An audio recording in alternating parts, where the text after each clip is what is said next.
시청자 여러분 안녕하십니까? 이슈를 더 쉽게 풀어드리는 더 뉴스 시작합니다. 선관위 고위 간부 자녀 특혜 의혹을 놓고 여당은 철저한 수사를 촉구하고 있는 반면 야당은 노골적인 선관위 장악 시도를 멈추라며 목소리를 높이고 있습니다. 김남국 의원 징계안을 상정한 국회윤리위는 자맹 중인 김 의원의 출석도 요구할 것으로 전해졌습니다. 더 정치 시간에 풀어드리겠습니다. 북한이 다음 달에 정찰 위성을 발사하겠다고 공식적으로 밝혔습니다. 여러 차례 준비 중이라고 한 만큼 그 성능과 해상도가 어느 정도 수준이 될지 관심인데요. 전문가 연결해 알아보겠습니다. 먼저 오늘의 주요 뉴스부터 보시겠습니다. 잠시 뒤 국회 본회의에서는 간호법에 대한 재표결이 진행됩니다. 민주당 전당대회 돈봉투 의혹으로 구속영장이 청구된 윤관석, 이성만 의원의 체포 동의안도 보고됩니다. 경찰이 한동훈 법무부 장관의 개인정보를 유출한 혐의를 받는 MBC 기자 자택과 국회 사무처 의원과를 압수수색하고 있습니다. 또 서울 상암동 MBC 본사 사무실에 대한 압수수색 영장도 발부받아 자료 확보 시도에 나섰습니다. 중앙선거관리위원회 고위직 간부 자녀의 특혜 채용 의혹과 관련해 국민권익위원회가 조사에 착수했습니다. 선관위 노태학 위원장은 국민께 심려를 끼쳐 송구하다며 사과했습니다. 국회 윤리특별위원회에선 거액 가상화폐 논란을 빚은 김남국 의원 징계 절차가 본격적으로 시작됐습니다. 권익위는 국회의원의 가상자산과 관련해 전수조사에 나서기로 했습니다. 괌 공항의 운영이 재개되면서 정기 노선 운항도 정상화에 들어갔습니다. 오늘 국내 항공 11편이 괌으로 출국해 현재 남은 관광객들 대부분이 돌아올 수 있을 것으로 보입니다. 북한이 군사 정찰 위성을 6월에 곧 발사할 계획이라고 발표했습니다. 이르면 모레 발사가 이루어질 전망인 가운데 일본은 북한 발사체나 잔해가 자국에 떨어질 경우 파괴 조치 명령을 내렸습니다. 잠시 뒤 열리는 국회 본회의에서는 앞서 윤석열 대통령이 거부권을 행사해 국회로 돌려보낸 간호법의 재표결이 진행됩니다. 거액 가상화폐 논란을 빚은 김남국 의원에 대한 국회 차원의 징계 절차는 오늘부터 본격적으로 시작됐습니다. 취재기자 연결합니다. 김경수 기자. 네, 국회입니다. 네, 먼저 오늘 재표결에 들어가는 간호법 관련 내용부터 짚어보겠습니다. 오늘도 지난번 양곡법 재표결 때처럼 부결 뒤에 폐기될 가능성이 크다고요? 네, 그렇습니다. 간호법 제정안은 지난달 말 민주당 주도로 국회 본회의를 통과했지만 직역 간 갈등을 이유로 윤석열 대통령이 제2요구권을 행사해 국회로 되돌아왔습니다. 기존 의료법에서 간호사 관련 규정을 떼어 따로 법을 만들고 간호사의 처우 개선 내용 등을 담는 게 핵심입니다. 국민의힘은 민주당이 당내 악재로부터 시선을 돌리고 내년 총선을 위해 매표용 악법을 밀어붙이고 있다며 재표결에 반대하고 있고 민주당은 국민 건강권 관련 문제인 만큼 국민의 편에서 재투표에 임하라며 여당의 이탈표를 기대하고 있습니다. 여야 원내대표의 발언 차례로 들어보겠습니다. 당대표의 사법 리스크, 송영길 전 대표의 돈봉투 게이트, 김남국 의원의 코인 게이트에서 국민의 시선을 돌리려는 방탄용 목적도 있습니다. 간호법을 계기로 공공의료 시스템을 더욱 보강해서 국민들이 받아야 될 혜택까지를 생각한다면 간호법은 통과되는 것이 맞습니다. 네, 하지만 제2요구로 돌아온 법안은 출석 의원 3분의 2 이상 찬성이 있어야 통과되는데 3분의 1 이상 의석을 가진 국민의힘은 반대표를 던지기로 당론을 정한 상황입니다. 따라서 큰 이변이 없는 한 간호법은 오후 2시에 열릴 국회 본회의에서 부결돼 폐기될 것으로 관측됩니다. 오늘 본회의에서는 또 민주당 전당대회 돈봉투 의혹으로 구속영장이 청구된 윤관석, 이성만 의원의 체포 동의안도 보고됩니다. 체포 동의안 표결은 다음 달 12일 본회의로 예상되는데 과반 의석으로 가결 또는 부결의 열쇠를 쥔 민주당은 당론으로 투표 방침을 따로 정하진 않았습니다. 다만 가결시키자니 앞서 부결된 이재명, 노웅래 의원 사례와 형평성 문제가 있고 그렇다고 또 부결시키자니 방탄 비판을 피하기 어려운 만큼 민주당의 고민이 깊은 상황입니다. 오늘 국회 윤리특별위원회는 김남국 의원 징계 절차에 착수했는데요. 앞으로 어떻게 진행이 되는 겁니까? 네, 오늘 오전 국회 윤리특위가 김남국 의원 징계 안건을 상정했습니다. 이제 국회법에 따라 외부 전문가로 구성된 윤리심사 자문위로부터 징계에 대한 의견을 듣는 절차를 밟게 되는데요. 변재일 국회 윤리특위위원장은 늦어도 한 달 안에는 의견을 달라고 자문위에 요청하겠다고 밝혔습니다. 거액의 가상화폐 보유 논란이 불거진 김남국 의원은 국회 회의 중에도 가상자산 거래를 해 국회의원의 품위 유지 의무 등을 어겼다는 비판을 받고 있습니다. 윤리특위는 향후 김 의원을 불러 직접 소명을 듣는 방안도 검토하기로 했습니다. 가능하다면 저희들도 국민께서 생각하시고 있는 여러 가지 걱정이나 이런 것을 직접 설명드릴 수 있는 기회가 있으면 좋겠다 생각하는데, 간사들끼리 의논을 해서 위원장님께 좀 조기에 김남국 의원을 출석시켜서 위원회를 여는 방안을 모색하도록 해보겠습니다. 한편 김남국 의원은 민주당 탈당 이후 국회 본회의와 상임위 회의 등 공식 석상의 모습을 보이지 않고 있는데, 민주당 안팎에서 김 의원 제명이 필요하다는 목소리가 꾸준히 나오고 있습니다. 지금까지 국회에서 전해드렸습니다. 김남국 의원의 가상자산 투자 의혹을 수사하고 있는 검찰이 김 의원이 집중 투자했던 위믹스 코인을 증권으로 볼 수 있는지 검토하고 있습니다. 해당 코인의 증권성이 인정이 되면 자본시장법에 따른 불공정 행위도 처벌할 수 있지만 그동안 법원에서 코인을 증권으로 판단한 적이 없습니다. 윤우성 기자의 보도입니다. 지난달 검찰은 테라루나 발행사의 공동창업자인 신현성 씨를 재판에 넘기면서 자본시장법상 사기적 부정거래 혐의를 적용했습니다. 가상화폐인 테라와 루나코인이 증권의 성격을 띈다고 판단한 건데, 주식회사가 증권을 발행하듯 발행사가 자금을 조달하기 위해 루나코인을 발행한 걸 근거로 들었습니다. 검찰은 무소속 김남국 의원의 코인 거래 의혹 수사에서도 위믹스 코인을 증권으로 볼 수 있는지 따져보고 있습니다. 발행사인 위메이드가 코인을 판매한 돈으로 다른 게임사를 인수하는 등 사업 운영을 위해 사용한 것을 어떻게 해석하느냐가 관건입니다. 위메이드 같은 경우에는 자신들이 위믹스를 팔아서 자금을 조달한 돈을 비즈니스에 썼단 말이죠. 위믹스가 증권성이 아예 없다라고 얘기하는 거는 합리적이라고 보기는 어렵습니다. 김 의원이 미공개 정보를 이용해 코인을 사고 파는 등 불법 행위를 벌인 사실이 드러날 경우 위믹스 코인의 증권성 여부는 형량을 좌우하는 열쇠가 됩니다. 증권성이 인정되면 자본시장법 위반 혐의가 추가돼 무기 또는 5년 이상의 징역형에 처해질 수 있습니다. 최대 형량이 징역 5년인 업무방해 혐의를 적용했을 때보다 처벌 수위가 올라가는 겁니다. 다만 위믹스 코인에는 사업 수익을 투자자들에게 배분하는 기능이 있다고 보기 어려워서 증권으로 분류할 수 없다는 시각도 있습니다.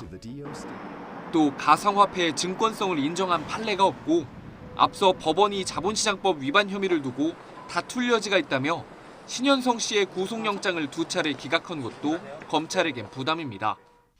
이런 가운데 김 의원이 지난 대선 때 민주당 이재명 후보 캠프에서 일한 만큼 코인 매각 대금이 대선 자금으로 쓰인 것 아니냐는 의혹도 제기됩니다. 이에 대해 검찰 관계자는 어떤 일이 있었을 때 어떤 거래 행태를 보였는지를 파악해 혐의 유무를 살피고 있다며 대선 기간 이뤄진 코인 거래도 들여다보겠다는 뜻을 내비쳤습니다. YTN 윤웅성입니다. 국민권익위원회가 중앙선거관리위원회 자녀 티켓 채용 의혹에 대한 조사에 착수했다고 밝혔습니다.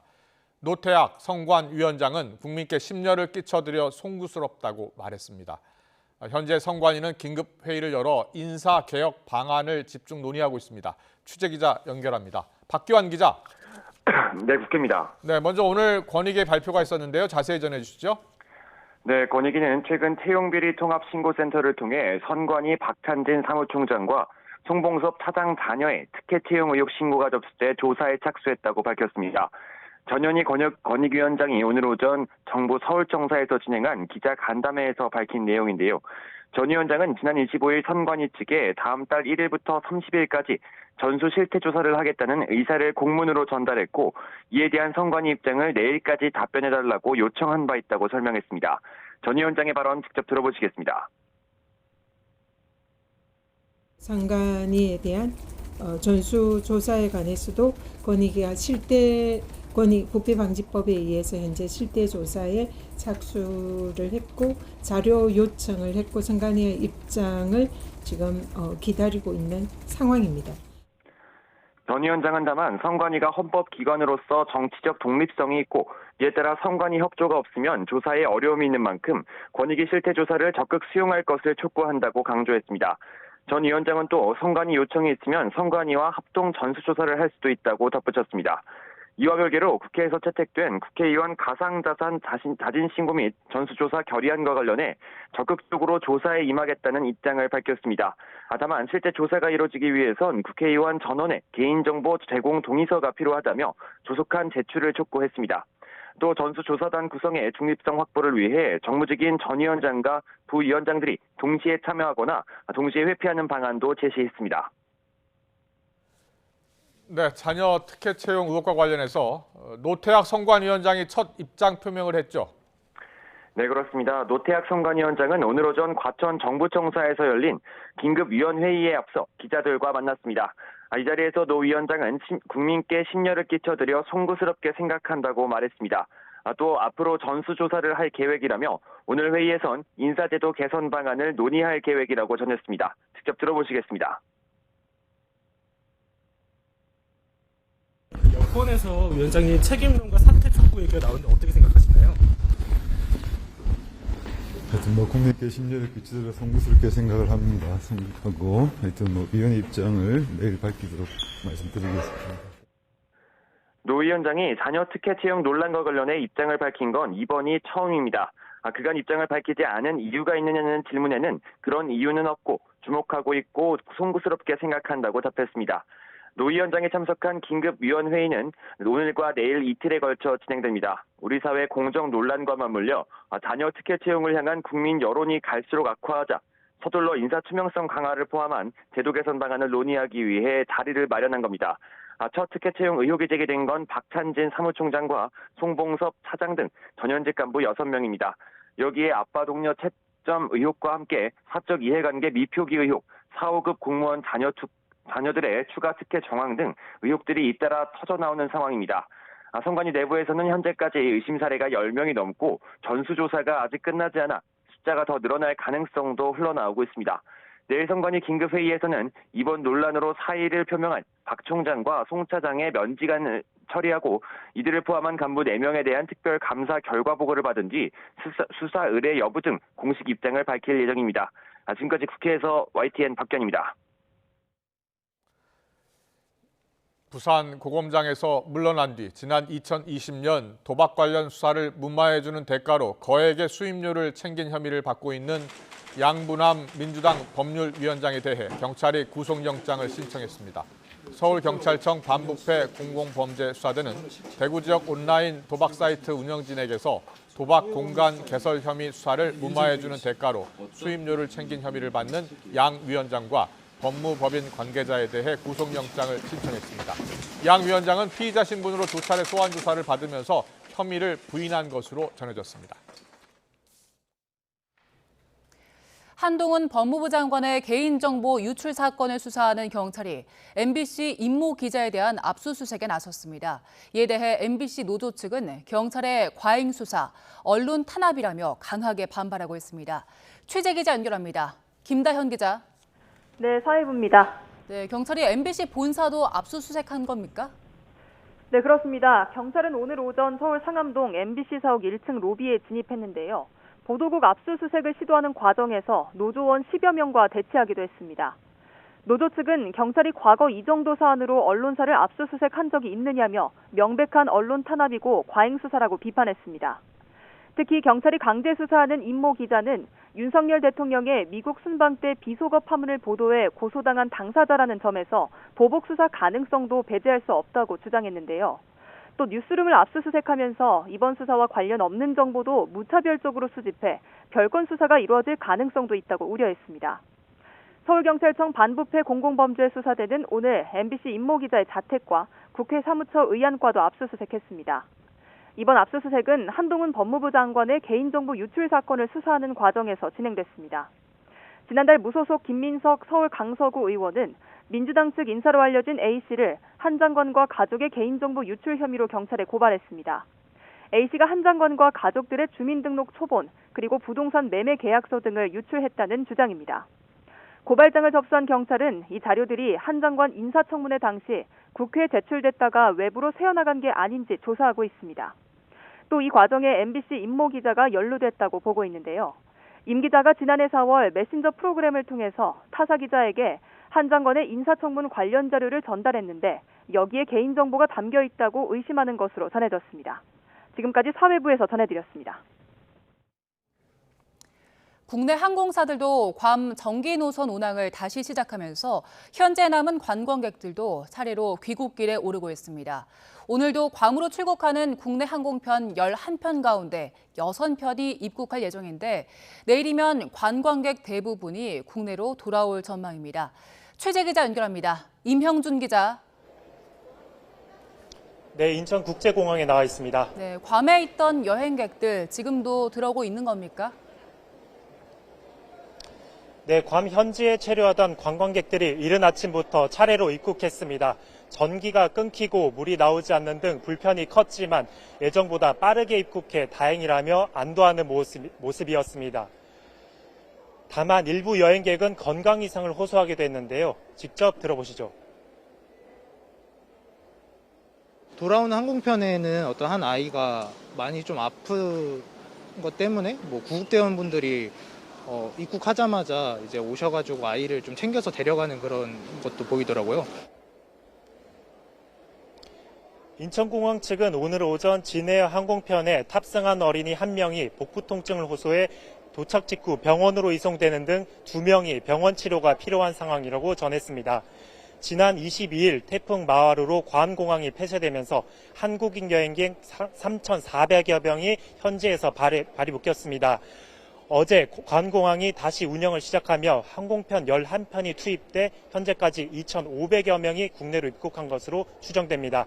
아직 괌에 여행객 900명 정도가 남은 건데요. 국내 항공사들은 오늘도 정기 항공편과 대체 항공편을 투입하고 있습니다.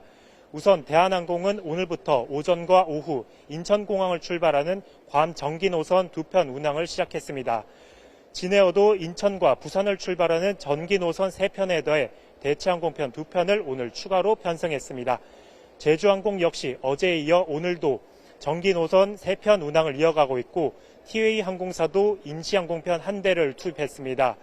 오늘 괌으로 출국하는 국내 항공편은 모두 11편으로 이 가운데 6편이 오늘 오후부터 밤사이 국내로 돌아올 예정입니다. 이에 따라 남은 여행객들도 내일이면 귀국을 마무리할 전망입니다. 지금까지 인천국제공항에서 YTN 임영준입니다.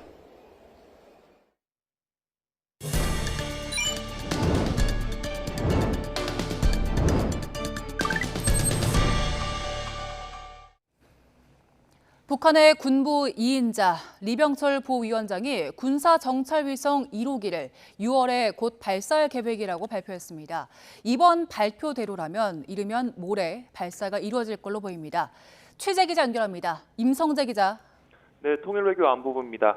네, 북한이 처음으로 구체적인 발사 시기를 밝힌 거죠? 예, 리병철 북한노동당 중앙군사위원회 부위원장이 조선중앙통신을 통해 자위력 강화 입장을 발표했습니다. 리 부위원장은 군사정찰위성 1호기를 6월에 곧 발사할 계획이라고 밝혔습니다. 이는 미국 등의 군사행동을 실시간으로 추적 감시 판별하고 이 사전 억제 및 대비하기 위해서 필수 불가결한 것이라고 주장했는데요. 정찰위성 발사가 한미의 군사 위협에 대비하기 위한 자위권 차원임을 강조하며 정당화에 나선 겁니다.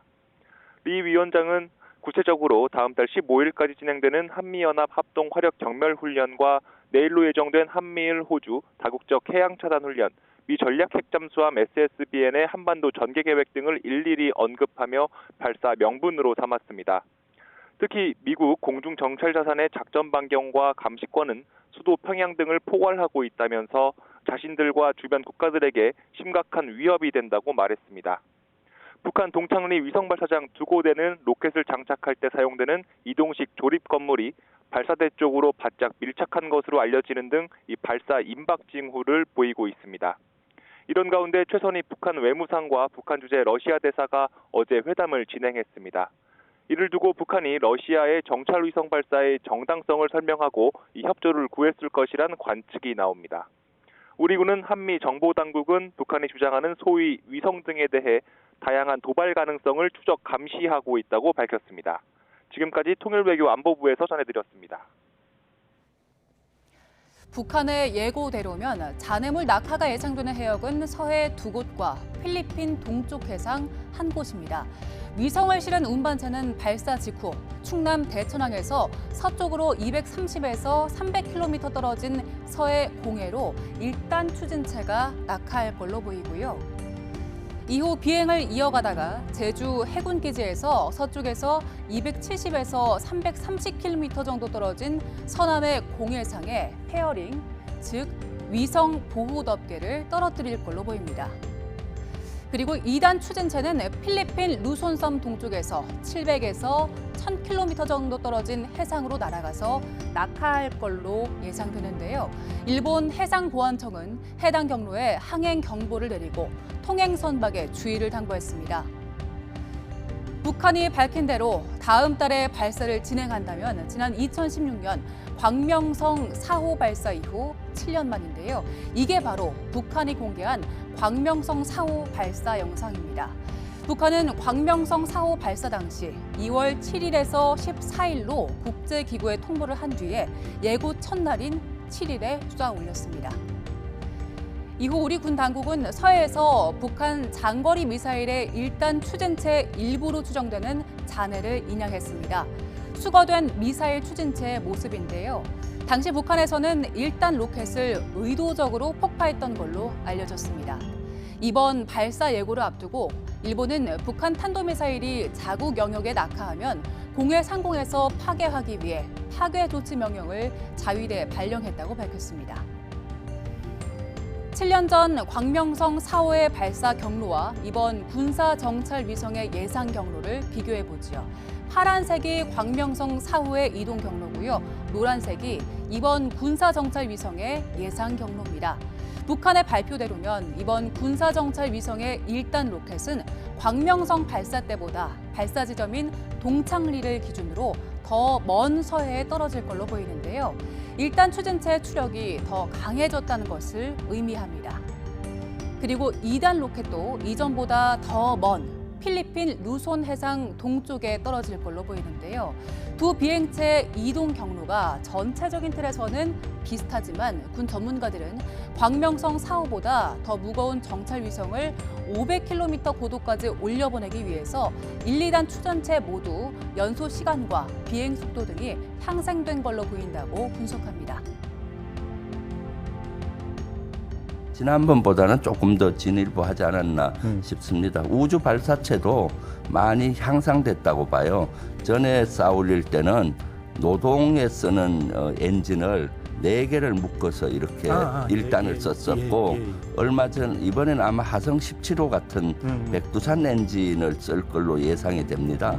그래서 우주 발사체 쌓아 올리는 기술도 훨씬 진일보했을 것 같고 북한의 인공위성 발사 예고에 일본은 지대공 미사일을 배치하고 이지스함을 전개하는 등 대비태세를 강화하고 있습니다. 일본 정부는 북한의 발사체 잔해가 자국 영역에 떨어질 경우에 대비해서 파괴 조치 명령을 내린 상태입니다. 일본 현지 특파원 연결합니다. 김세호 특파원. 네, 도쿄입니다. 네, 북한의 인공위성 발사를 예고 통보한 뒤에요. 일본 정부가 기민하게 대응하고 있다고요? 네, 일본 정부는 이번 북한이 통보한 인공위성 발사는 사실상의 대륙간 탄도미사일 ICBM으로 보고 경계태세를 강화하고 있습니다. 무엇보다 북한이 쏜 발사체가 자국 영역을 통과할 가능성이 있다고 보고 있습니다. 일본 정부는 자위대가 각종 정보 분석과 결과를 바탕으로 적절한 대비태세를 구축하고 있다고 밝혔습니다. 일본은 요나쿠니 섬, 미야코지마 섬, 오키나와 나하 지역 등의 지대공 유도탄 패트리엇 배치를 완료했습니다. 또 해상에서 탄도미사일을 요격할 수 있는 SM-3를 탑재한 이지스함도 전개하고 있습니다. 이와 함께 오키나와 현에도 위기관리 대책본부를 설치했습니다. 일본 정부는 북한의 발사체가 자국 영공을 통과하면 해당 지역에 경보를 발령하고 발사체 또는 낙하물이 자국 영역에 떨어질 경우 파괴 조치에 나설 것임을 재차 강조했습니다. 일본 정부 대변인의 발언 직접 들어보겠습니다. ミサイルが我が国の領土、領海に落下する、もしくは上空を通過する可能性がある場合には、その注意が必要となる地域に対し、J アラートを送信することとしています。加えて、弾道ミサイルが実際に我が国の領域に落下する恐れが認められる場合には、迎撃を含む必要な措置を取ることとなります。 이런 가운데 김건 한반도 평화교섭본부장과 성김 미국 대북정책특별대표, 후나코시 다케이로 아시아 대양주 국장이 전화 협의를 했습니다. 협의에서 한미일은 탄도미사일 기술을 이용한 어떤 발사도 유엔 안보리 결의 위반이라며 북한의 자제를 강력히 촉구하고 긴밀한 안보 협력을 이어가기로 뜻을 모았습니다. 자, 그렇다면 일본은요? 이번에 북한이 인공위성 발사를 통보한 배경을 어떻게 보고 있습니까? 네, 일본 정부는 공식적으로는 북한의 의도에 관해 상세히 밝힐 입장이 아니라며 구체적인 답변을 피하고 있습니다. 일본 언론들은 북한이 군사위성을 탑재한 발사체를 쏘아 올린 능력이 있다는 것을 과시하려는 것으로 보고 있는데요. 마이니치 신문은 북한이 적기지 함선의 움직임을 파악할 수 있는 군사정찰 위성을 쏘아 올림으로써 한미에 대한 반격 능력을 높였다는 것을 국제사회에 보여주려 한다고 분석했습니다. 그러면서 군사정찰 위성이 송신하는 화면의 해상도가 앞으로 북한의 위협 정도를 가늠할 척도가 될 것으로 내다봤습니다. 아사히 신문은 다만 일본 정부 내에서 북한의 탄도미사일 기술이 완성 단계는 아니라는 인식이 있는 만큼 이번 발사는 발사체의 안정된 비행을 위한 것으로 보는 분석도 있다고 전했습니다. 지금까지 도쿄에서 전해드렸습니다. 북한이 통제한 위성 발사 예고 기간 하루 전에 중국은 유인 우주선을 쏘아 올렸습니다. 중국은 북한이 주장하는 위성 발사의 유엔 안보리 결의 위반 여부에도 모호한 태도를 보이면서 사실상 묵인하고 있습니다. 베이징에서 강정규 특파원이 보도합니다. 3, 2, 1, 예고! 기배!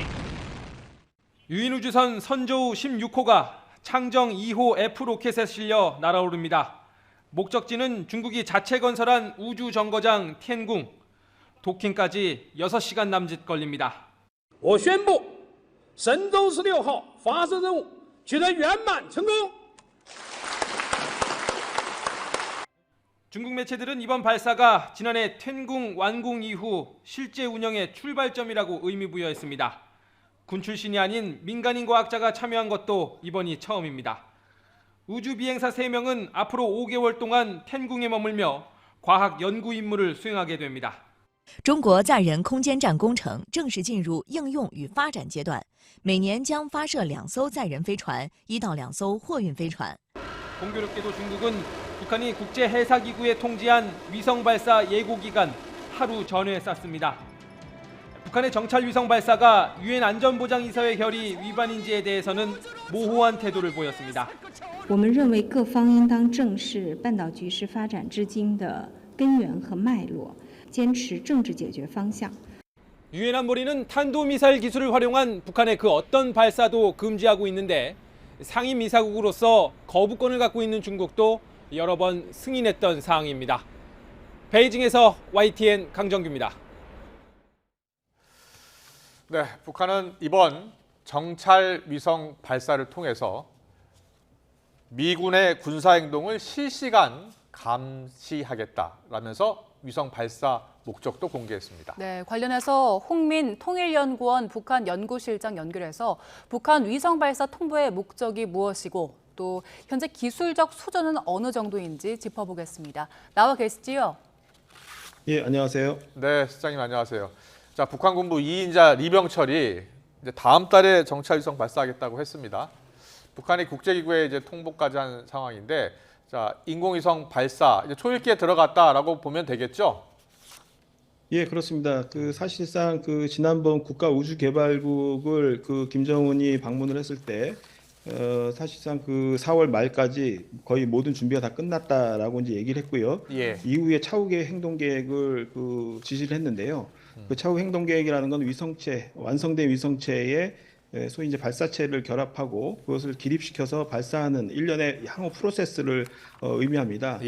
그래서 오늘 그 리병철 그 당 중앙군사위 부위원장의 그 발언 내용으로 봤을 때 아마 그 위성체와 발사체가 이미 조립돼서 준비가 됐다. 그래서 그 준비된 것들을 조립동으로 옮겨서 결합시키고 기립을 시켜서 발사하는 과정만 남았다라고 볼 수 있는데요. 요게 한 일주일 정도의 시간적인 투여가 필요합니다. 그렇기 때문에 지금 북한이 얘기한 31일, 5월 31일에서 6월 11일 요 사이가 가장 이제 유력하게 발사할 수 있는 시기로 볼 수 있고 6월 5일과 6월 11일 사이가 아마 기후 조건에 따라서 가장 유력한 시기가 아닌가 싶습니다. 네. 북한이 7년 전에 2016년에 광명성 4호를 발사했었는데 그때보다 기술적으로 얼마나 진전을 한 걸로 보십니까? 물론 이제 발사를 해봐야지 이제 전체적인 상황들이 나올 수 있는데 일단 지금 일본 해상보안청 항행 경보 사항들 내용만 보면은 일단 전체적으로 1단 추진체하고 2단 추진체의 추진력이 상당 부분 향상돼 있을 가능성이 높다라고 보여집니다. 그 말은 결국 1단이 분리돼서 떨어지는 지점, 그 다음에 2단이 떨어지는 지점들이 지난 2016년에 쐈던 것 때보다 훨씬 더 거리가 먼 거리이고요. 또 실제 이런 추진체 정도라면은 500km 이상의 궤도 진입이 상당 부분 예상된다라고 보여지는데 보통 위성은 500km에서 보통 700km 정도가 보통 저궤도 위성으로서는 가장 안정적인 그 궤도로 볼 수 있는데 이 정도를 무난히 아마 이제 진입시킬 것으로 예상이 됩니다. 그렇군요. 자, 정찰 위성을 통해서 미군 등의 군사 행동을 실시간 감시하겠다. 자, 위성 발사 목적을 설명을 했는데 지난해 12월이었죠. 이제 김여정이 위성 사진을 그때 이제 공개한 적이 있었는데 당시 위성 사진을 보면요 해상도가 상당히 낮았어요. 물론 연승용이라고 하긴 했습니다만 북한의 위성 그 성능 어느 정도 수준으로 보십니까? 사실 이제 지금 결과적으로 이제 원격 통신이 돼서 그러니까 궤도가 진입되고 원격 통신을 통해서 과학 사진이 공개가 돼야지만 이제 그 우리가 능력을 충분히 이제 검증할 수 있는데. 그 지난해 12월 18일 군정찰 위성 개발을 위한 최종 단계 중요 실험이라고는 이름으로 이제 발사했을 당시에는 통신만을 위한 것이다라고 이제 김여정 부부장이 강변을 한 적이 있는데요. 지금 북한이 상당한 그 검증 압박, 소위 이제 증명 압박을 받고 있는 것으로 보여집니다. 그 말은 결국 위성을 쏴서 궤도에 진입하는 것만으로는 대외적으로 여기에 대한 그 충분한 능력 평가를 해주지 않기 때문에 이것을 어쨌든 증명해야 되는 상당히 그 지금 압박을 받고 있다. 그래서 아마 이번에 쏘게 되면은 최소한 증명할 수 있는 일정한 그 해상도의 사진을 공개하려고 상당히 노력을 할 것으로 보여집니다. 사실 이 핵미사일 체계를 운영하는 데 있어서 이 군정찰 위성은 일종의 눈의 역할을 하는 것이기 때문에 이게 단순히 그냥 자신들의 자화자찬을 위해서 궤도 진입을 했다는 것만으로 가지고는 군정찰 위성의 능력을 전혀 보여주지 못하는 거거든요. 사실 이제 목표 지점, 상대의 목표 지점을 정밀하게 좌표화하고 발사 후에 그걸 관측하고 또 한미의 주요 군사기지나 군사 움직임을 정찰 감시하기 위해서는 상당히 높은 수준의 그 사진이 필요로 하고 이것이 그냥 단순히 한두 기 정도로 올려서는 되는 문제가 아니라 최소 5기 이상 많게는 뭐 30기 이상을 올려야지만 상당히 실시간이라는 의미를 갖는 그 정찰 감시가 가능합니다. 현재 북한이 갖고 있는 능력은 발사체의 능력은 일정 부분 ICBM을 통해서 검증이 됐지만 실제 위성체 자체가 갖고 있는 능력에 대해서는 검증된 바가 없고 그다음에 또 보여준 바가 없습니다. 그래서 이번에 북한이 어떤 그 결과물을 내느냐가 상당히 중요한 판단 지표가 될 것으로 보여집니다. 과거 광명성 4호 때랑 좀 비교를 해보면 발사체가 그때 수거가 됐잖아요. 그때 수거했던 것들로 봤을 때 이번에도 추진체 수거가 가능할지 그런 부분까지 예측할 수 있습니까? 아마 이제 이거는 군사 작전에 해당될 겁니다. 수거 자체를 위한 아마 행동들은 군 차원에서 또 한미 당국의 군부 차원에서 이제 이루어지는 작전 개념이 될 것이기 때문에 사실 보안상 이걸 아마 공개하지는 않을 것으로 보여지는데 다만 과거 2010년 상황으로 비교한다면은 이번에 이제 그 1단과 2단 그다음 페어링이 떨어질 수 있는 지역에 대해서 일단 어느 정도 예측이 가능하기 때문에 아마 수거 노력이 수거 시도가 이루어질 것으로 보여지는데 네네. 중요한 것은 북한이 이 기술 노출을 꺼려서 추진체를 파괴하고 폭발을 시키는 장치를 해놨다라는 네. 겁니다. 네. 그래서 2010년에도 당시에 추진체 1단을 수거는 했지만 사실상 거의 폭발돼서 거의 잔해 수준으로 이제 우리가 수거를 했습니다. 그랬군요. 그래서 그 잔해만 가지고는 북한의 이 위성의 1단 수준이라든가 이런 것들을 평가하기엔 상당히 좀 부족한 부분이 있습니다. 근데 이번에도 아마 북한이 그런 기술 노출을 우려해서 추진체를 폭발하는 아마 시도를 하지 않을까라는 생각이 듭니다. 네. 발사 장소도 관심인데요. 기존의 동창리 서해위성 발사장이나 또 그 근처에 또 건설하고 있는 장소가 있더라고요. 인근 신규 발사장이요. 거기가 될 것으로 전망하는 분도 있던데 어떻게 보세요? 예, 이 두 가지 그 장소 모두 가능하다고 보여집니다. 네. 일단 그 기존에 발사대는 일종의 리모델링을 한 상태이긴 한데 다소 이제 크기라든가 이런 부분이 새로 건설한 것보다는 다소 좀 작은 사이즈에 속합니다. 예. 그럼에도 불구하고 기존에 이미 발사했던 경험이 있기 때문에 좀 안정성의 측면은 충분히 좀 확보될 수 있을 것으로 보여지고요. 예.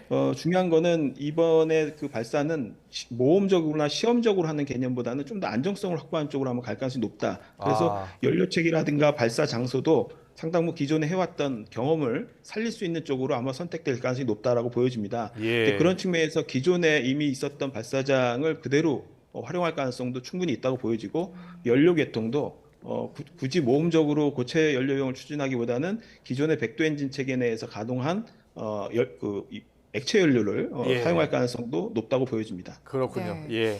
실장이 이번에 북한이 발사 전에 일단 우리가 발사를 하겠다라고 예고를 했고 통보를 했는데 그럼에도 불구하고 이건 유엔 안보리 결의를 위반하는 거죠?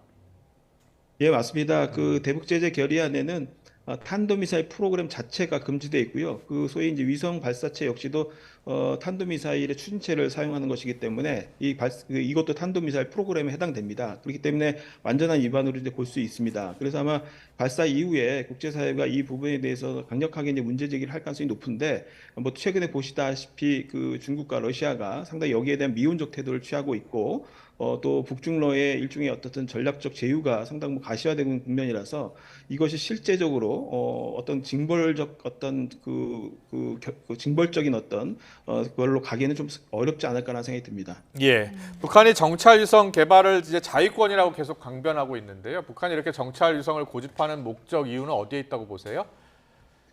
북한이 지금 이제 소위 북한식 양탄일성이죠. 전술핵, 전략핵, 위성체계 이 3축을 주요하게 이제 목표로 삼고 가고 있는 것으로 보여지는데 예. 쉽게 얘기하자면은 핵미사일 체계를 운영하는 데 있어서 위성은 곧 눈의 역할을 한다고 볼 수 있습니다. 예.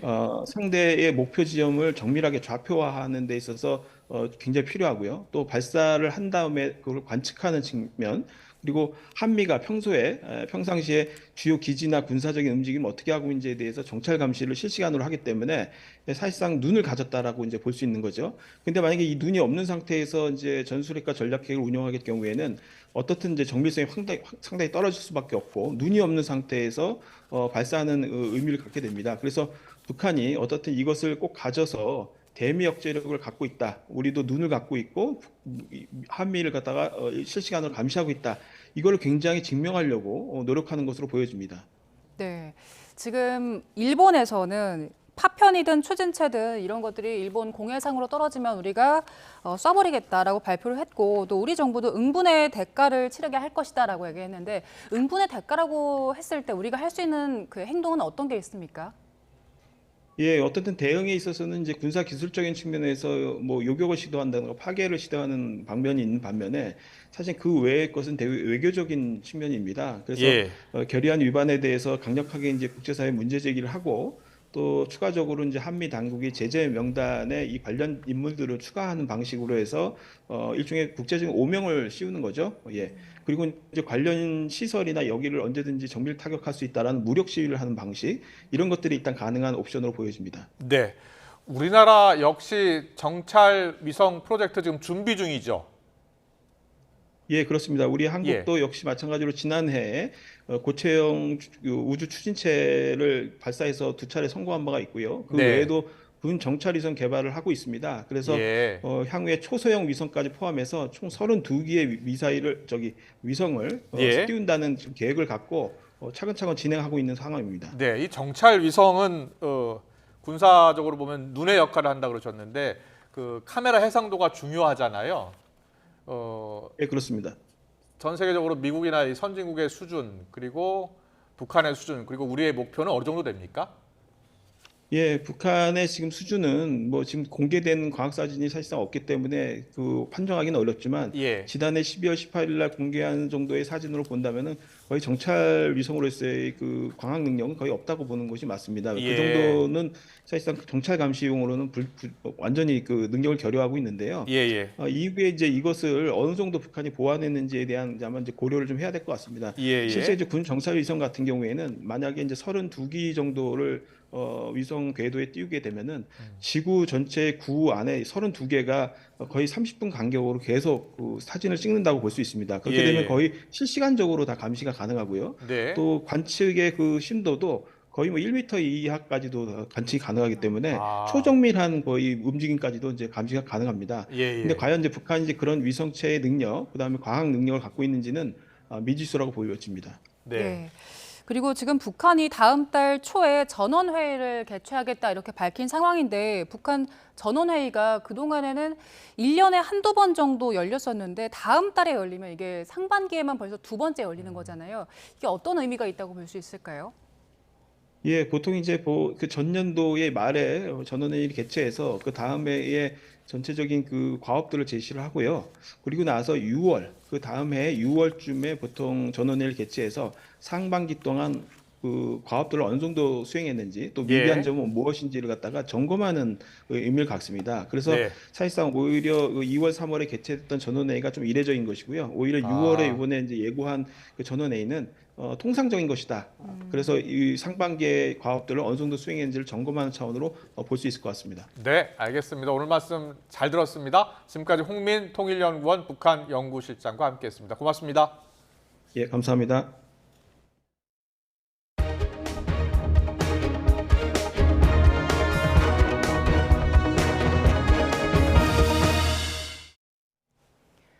어린이 안전사고가 1년 전과 비교해 40% 가까이 증가한 걸로 나타났습니다.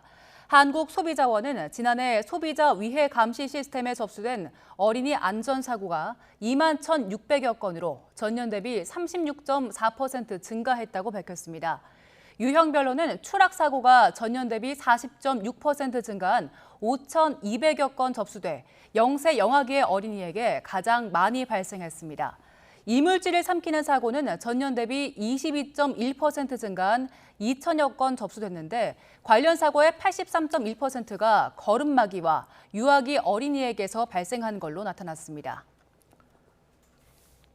자율주행차 시대가 성큼 다가왔는데요. 이제는 여객 운송을 넘어서 택배를 실어 나르는 데까지 영역이 넓어졌습니다. 기술이 더 발전하면 물류 운송이 어려웠던 도서 산간 지역 배송에 큰 역할을 할 걸로 기대됩니다. 김근우 기자가 취재했습니다.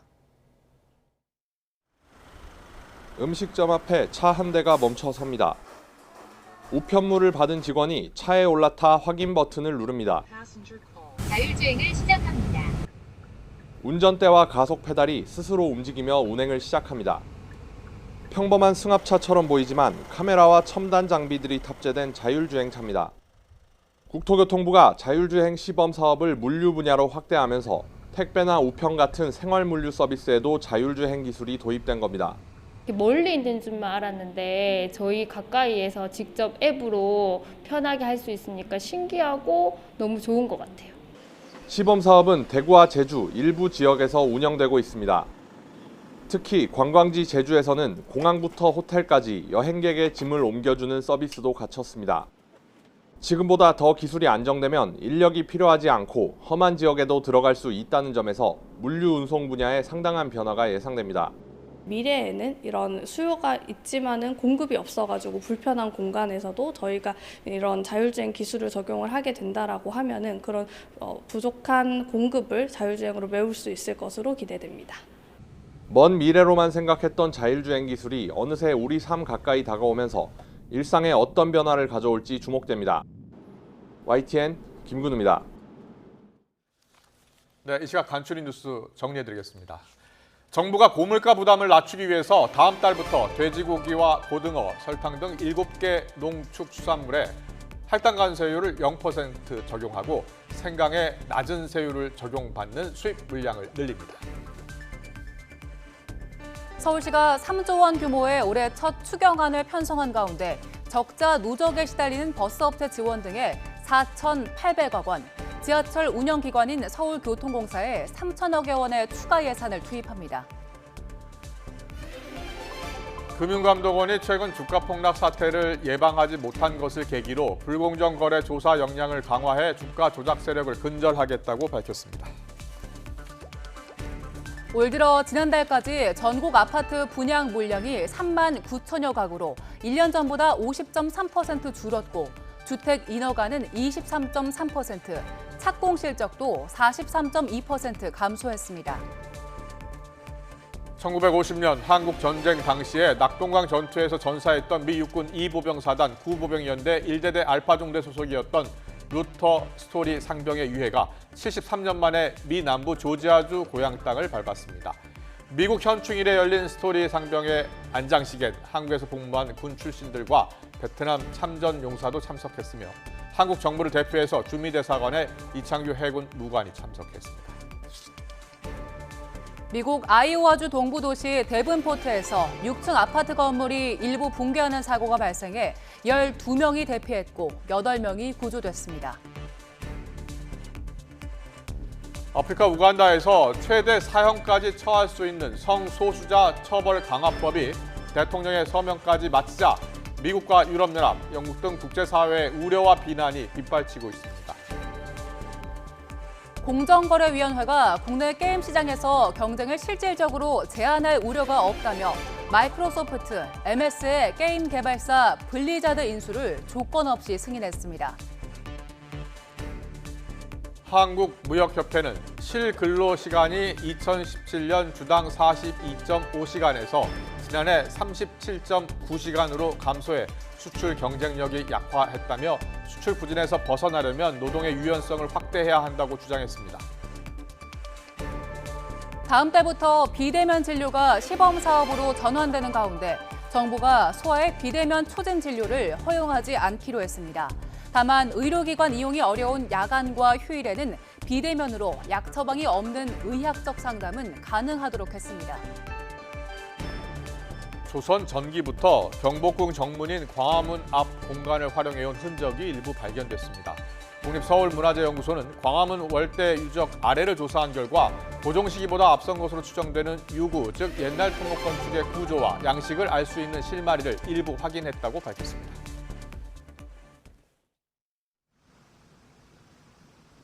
오늘 서울은 대체로 맑은 가운데 낮더위가 나타나고 있습니다. 현재 서울 기온은 28.4도까지 올라 예년 기온을 2도가량 웃돌고 있고요. 기온이 크게 오르고 대기가 불안정해지면서 늦은 오후부터는 일부 지역에 요란한 소나기가 지날 수 있겠습니다. 오늘 오후에 외출하신다면 옷차림 가볍게 해주시고요. 또 가방 속에 작은 우산 하나 챙겨 나오시는 게 좋겠습니다. 자세한 레이더 화면부터 살펴보겠습니다. 현재 내륙은 하늘에 구름만 다소 지나고 있지만 남해안과 제주도는 여전히 비구름의 영향을 받고 있습니다. 남해안에는 오늘 밤까지 5에서 20mm, 제주도는 내일 아침까지 최고 60mm의 비가 더 내리겠고요.